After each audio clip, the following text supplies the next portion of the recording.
Morning. El Jefe here. I'm out here this morning at field number 2, the big field.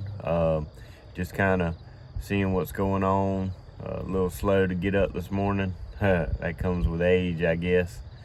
But gonna kind of take a walk around and kind of look to see how some of our practices that we've, farming practices that we've been doing to the field over the last week to entice the birds to want to use the field more. And today we'll do some preparations and start to put in some blinds around the field so that, you know, when we have our friends and family come to hunt, they'll have a place to sit. Because one thing about having a sunflower field that's really clean or has very little grass and cover around it is camouflage well, it's not here. You don't have anywhere to hide. I mean, the beans around the field are really short because of how dry it was for so long, so you can't sit in the edge of the beans. So you're gonna have to create some type of cover, you know, so that you can kind of nestle in there, and with no movement, the birds will come right in there and you know, make some good shots on them. And anyway, so that's kind of what we'll be doing today and over the next week. And I'll do some videos showing, you know, what they look like. They're not gonna look, you know, extravagant. You just need a little something to break up your outline so that you blend in a little bit. But we'll walk through the field here in a second. El Jefe out. So El Jefe here. I'm in the Ranger. I'm here in the I guess you want to call this the southeast corner of the field. Birds are coming in and feeding off the power line there. I just had a group come in. I don't know if you can see them, but they're sitting right there in a bush hog swath that we bush hogged probably about 3 days ago. So the first thing we did to this field was, well, the idea was that we had a lot of sunflowers laying over. What can we do to maybe chop up those stems and maybe shift some of those heads from being face down to maybe turning over on the side and everything, and then maybe knocking some of the seed that's not rotten and germinated, you know, out of those heads. They're to the point where they're so low they're difficult for a bush hog to basically chop them up and to grab them. And if you drop it low enough to where you'll get them, you end up pulling a lot of the stems and heads and dragging them throughout the field, and you get these big old mountains of stuff. So it's kind of irritating. If they're standing up, it's a whole lot easier to bush hog them down, but we've kind of got a unique situation because of the rain and a little bit of wind we got with some of the hurricanes or tropical storms that we've had this year so far. So I'm gonna step out and kind of show you this corner. You got some electric fence poles there that I'll leave up. This pole, this corner here for where the canal comes down, and there's a corner up there. Those will have to be removed before the beans are harvested, so the farmer can actually get his combine and header through here. They're just in place after the farmers are finished so that I can close off the field from the deer.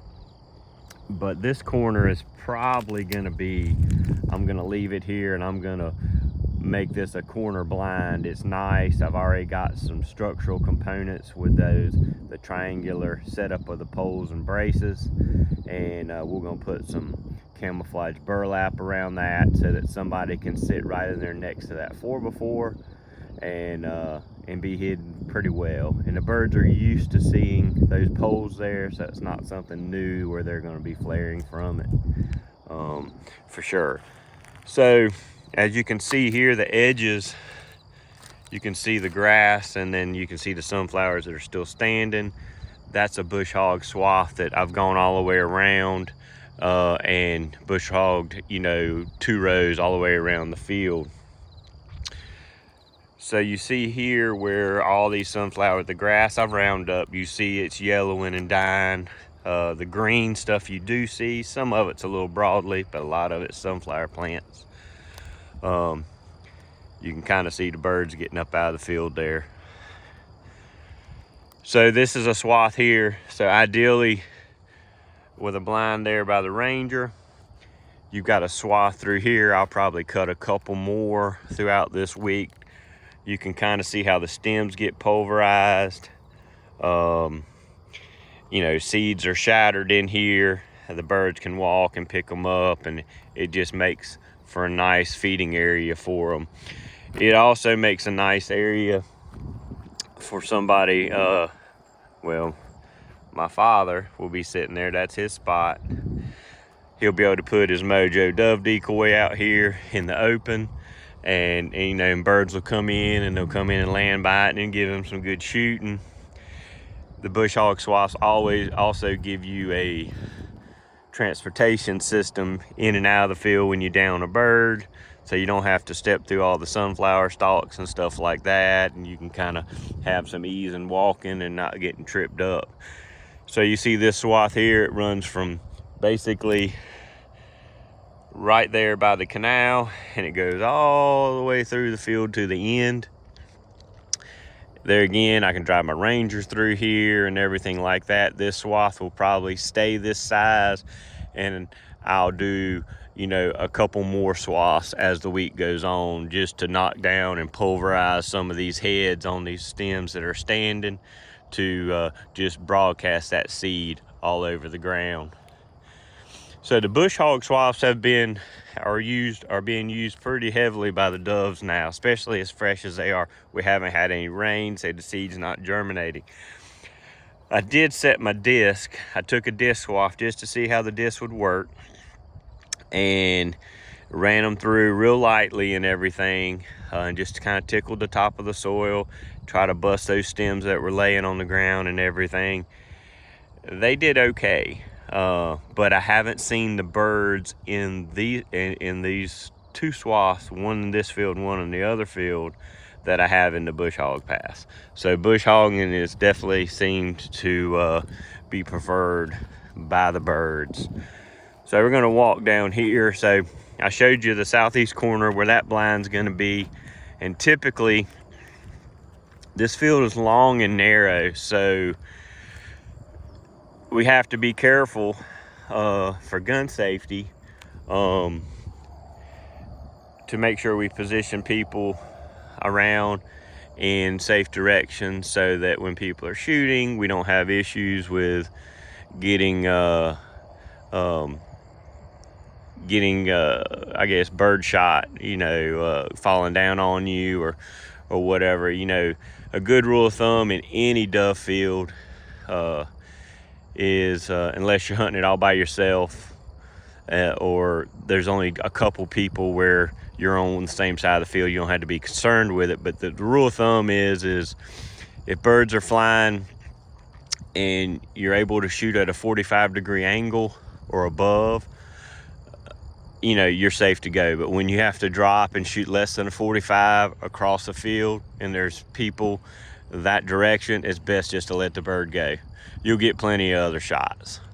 I've hunted in big field hunts, 50, 60, 70 acres of cut corn, and you know, routinely when you hear a volley of shots throughout the field, you'll feel a little tap on top of your hat, the brim of your hat or something. Not painful, it just kind of feels like little hailstones coming down on you.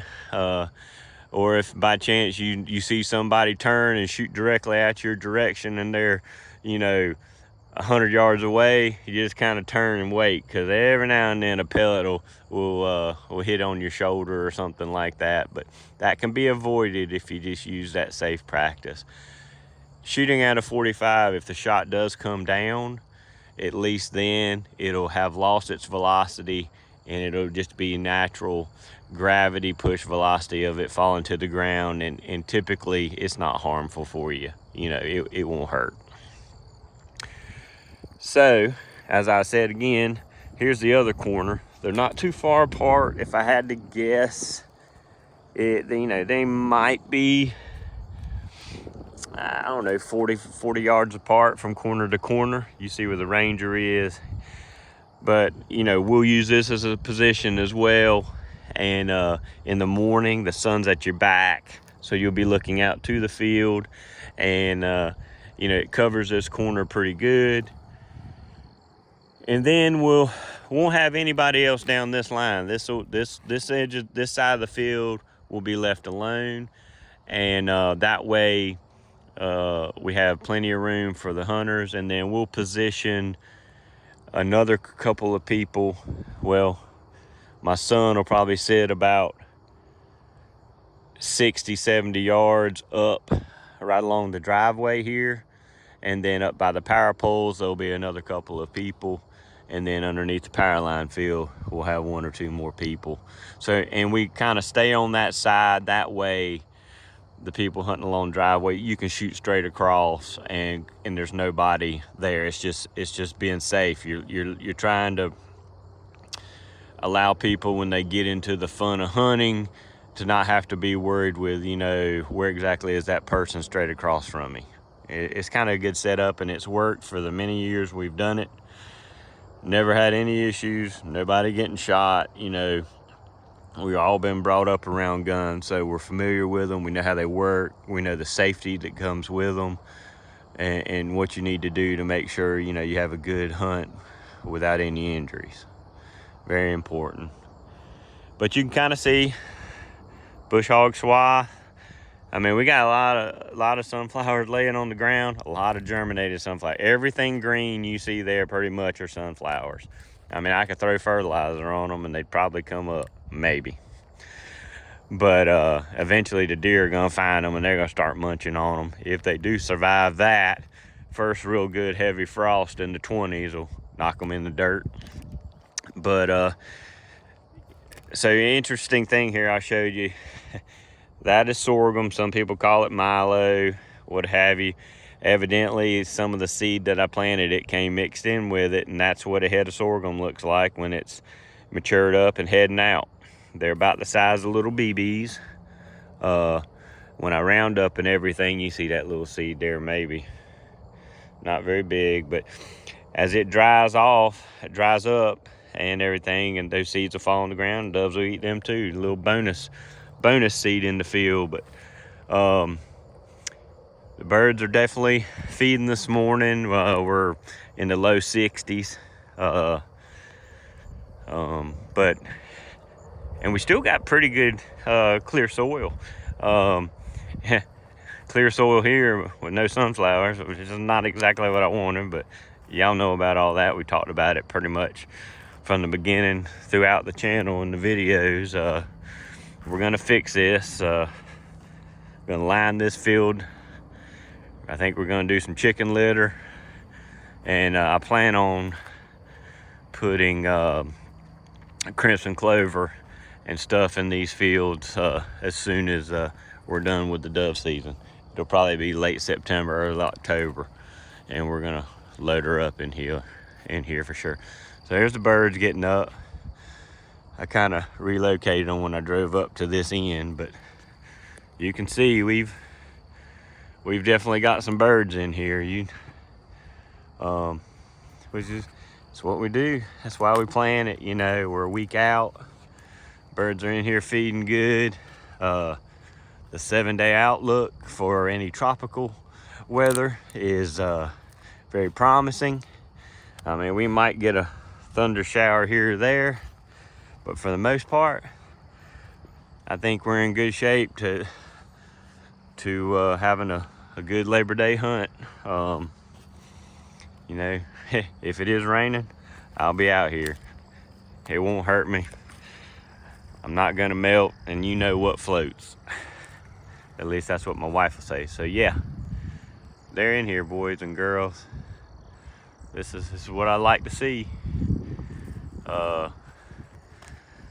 These birds have been here for, oh, good gracious. Planted on April 6th, and here we are, the, what, 23rd, 24th of August. And these birds have, you talking about a good feeding pattern established? I mean, they've been coming here for a month and a half. No pressure besides us riding around here a little bit and just, you know, looking. So, you know, it's exciting. It's always good when a plan comes together. It's not perfect. I would prefer to have all these sunflowers still standing, and the only ones laying on the ground would be the one that I was bush hogging. But we got no control over that. No reason to get discouraged or disappointed. We made it thus far, and you know, overall, very pleased. Look at that bird right there. He just, hey, I gotta get out of here. But this is the power line field. Look at them holding. Look how tight they're holding. Let's see if we can get another one to jump. I mean, they're in here feeding. You know, they got nothing bothering them. I mean, a hawk here or there might be picking one out, but look at there. Yep. But besides that, you know, little furry predators, a feral cat or something like that. But I mean, these birds are, you know, they're allowed to do what they need to do and hang out, eat, whatever. So in this field, I have rounded up some. You can tell I got some grass still in there that I didn't hit. I rode around the perimeter of the field being lazy and just kind of used my sprayer on my UTV and reach out as far as I can. But I don't know what these things are called. Peterson peas or something along that line, I was told over the years, but they give you some great cover. So you can come in here with a dove stool anywhere and plop down right next to this vegetation, and man, you're concealed, be right underneath the power line. You know, I'll put that little corner post right over there. I'll put some burlap on it. I did last year. It worked out nice, especially in the afternoon. Sun's behind you and you can get in there, and maybe have another spot typically about where that pole is there. But I think I may just leave that alone and save myself some work, because I left these here with the idea that you can either get in here right in amongst them, or right in front of them. You know, you can sit in front of these, between them, behind them, but it's going to give you some break up there for sure. So, and that's kind of what I'm talking about there. You see how their sunflowers are laying? It's just tough to get the bush hog down to cut those up. I mean, the birds walk up to them, but they have to kind of pull, you know, reach down into the dirt a little bit. But if I go through and bush hog a swath or bush hog those up, and I'll probably do some cross rows around through here, a couple strips. It makes it easy for them. And if it's easy for them to get it, I think they're like, hey, let's go to the easy spot, and boom, there they are. So yeah, that's where we're at. Doing just some last little punch list items on the field to get ready for Labor Day. I'm excited, and as I reflect back over from the beginning to where we are now, what a journey. It's been fun. A lot of real highlights this year with weed control and just germination and stuff, and getting stuff in the ground a little earlier than I normally would, which beat the drought. But then you got some things that came along, like the heavy rain and the wind, a little tropical storm, and throw some curveballs. But as I hope to say at the end of every one of my videos, and if I leave it out, shame on me, but I am just thankful for what the Lord has blessed me with, the people around me, the family that I was married into, and has given me the chance and the freedom to plant these fields and my food plots and piddle. I mean, God has put people in my life that have taught me so many things, that has strengthened my faith, and one of the biggest lessons I think that I've gone through and I've learned is just give it to God. And once you get it off your shoulders, forget it and move on. There's enough stuff going on in the world. You don't need to be carrying a ball and chain around with you everywhere you go. For those of you that are Christians, or you're intrigued by the faith of Christians, Jesus Christ died on the cross, and he paid for all of our sins in full. So if you feel like you're carrying something and that you're not worthy, he died on the cross so that you can be worthy. You just get on your knees and pray to him about it. And then after you're done, leave the ball and chain on the floor and go out and just feel that weight that'll be gone. You won't feel it anymore. It's gone. So I just want to thank the Lord for what he's blessed me in my life. I hope I'm able to provide some interesting content for you. And I also hope that maybe I planted a seed, and if you're not where I am, or at least have that goal inside of where you want to be, at least be thinking about it. Because I can tell you, a peace of mind and the joy, no matter what happens. I mean, something just as simple as a farming practice getting manipulated by Mother Nature. Yeah, it bothers you a little bit, but is it the end of the world? Does it take your joy? Nah. You can find the joy in all circumstances, guaranteed. And if you believe in your Lord and Savior, and you have that faith, and nobody can take that joy. Well, El Jefe is fixing to sign off, watching a few more birds bump up from down here on the lower end. They just go from one end to the other. If I'm down here, they're up there. That's all right.